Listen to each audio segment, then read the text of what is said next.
Hi, Chris Dunn here of GameDev. Let's talk about a quick story. I'm sitting outside a place where I'm sending club members some membership pins. Of course, I'm sitting in my automobile, so we're going to make this short because it's getting hot with the AC off.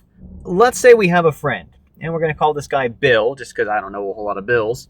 And Bill has books about how to ride bicycles. Bill has subscriptions to bicycle-related magazines. Bill even has a bike in his garage, but he doesn't use it because Bill does not know how to ride a bike.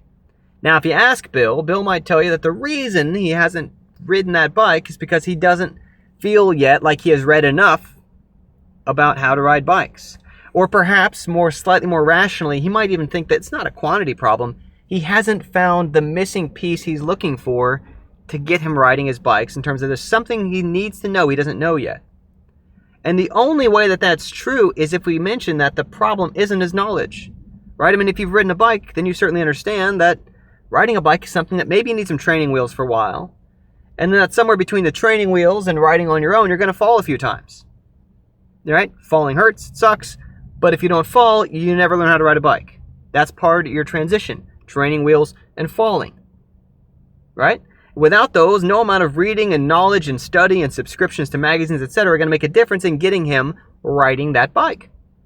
Now, I mention this story because a lot of the people I meet who are into game development, talk about game development, know they want to make games, reading articles about games, watching videos about games, but not making games. If you ask them, they'll tell you that their problem is that they have not yet watched enough, read enough, subscribed to enough about game development to be ready yet to start doing it.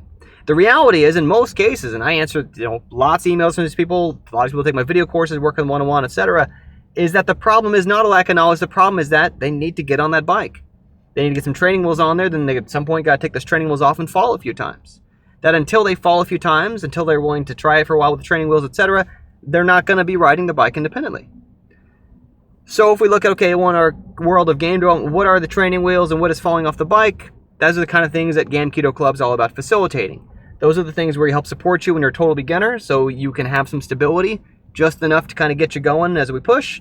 And when you're actually leading projects in the club, that's when you're starting to have some opportunities to, frankly, fall off the bike a little bit, but in a safe way where, we're there, you're not out on the street, you're not on the highway. We're there to pick you back up and help make you, give you another push and encourage you and say this is part of the process that you have to get past in order to get over that thing of, I don't have this skill to how to do this thing and I want to. The problem isn't reading more about it. The problem isn't watching more informational videos about the concepts. The problem is doing it. And doing it requires practice doing it. So that's what GameDev Club is all about, providing a kind of introductory practice and safe environment where you go in there, we get some training wheels on, take the training wheels off, fall a few times. In the process, you're learning a lot. And most importantly, you're doing it, you're getting practice, you're getting fluency in actually applying what you know, which you probably know way more than enough to actually just get started on doing it if you haven't been. So anyway, Chris Dunn for GameDev for now. Look forward to talking more with you later. Thanks for tuning in. Look forward to playing your games in the future.